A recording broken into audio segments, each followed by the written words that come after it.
যে আমরা মনে করি আমরা সম্পূর্ণ নিরপেক্ষ, জুলাই চার্টারটা এটা গৃহীত হবে। আর জামাত ইসলামীর সাথে আমাদের কথা হয়েছে, আমরা আশা করছি কালকে তারা এই টকসে জয়েন করবে। আমরা কালকে আপনারা দেখেছেন যে আমরা একটা প্রেস রিলিজ দিয়েছি, সেখানে স্পষ্টভাবে বলা আছে এবং আগেও বলা আছে যে এটা জুলাই মাসের মধ্যে হবে। আমরা মনে করি আমরা সর্বোচ্চ নিউট্রালিটি মেনটেন করছি। জুলাই গণ অভ্যুত্থানে যারা জয়েন করেছে আমরা সবার সাথে সমান, সবার সাথে আমরা সবাইকে আমরা মনে করি তারা সবাই আমাদের অংশীজন। তো আমার মনে হয় না যে এটা সত্য। আমরা আমাদের সর্বোচ্চ নিউট্রালিটি রাখছি। আমরা আশা করছি এটা একটা খুবই ক্রুশিয়াল পর্ব।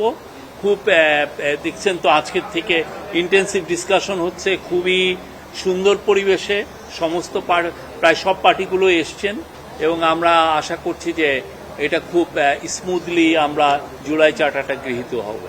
আর এটা ওইটা না, কাপড় ধোয়ার একটাই সলিউশন, চাকা অল ইন ওয়ান। যে আমরা মনে করি আমরা সম্পূর্ণ নিরপেক্ষ, আমাদের কাজে এবং আমাদের কথায় আমরা সম্পূর্ণ নিরপেক্ষ। এবং যারা আমাদের এই জুলাই অগাস্টের গণ অভ্যুত্থানে ছিল, যতগুলো পার্টি যারাই ছিল, সবার প্রতি আমরা সমানভাবে নিরপেক্ষ। আমরা মনে করি এই প্রত্যেকটা পার্টি আমাদের অংশীজন।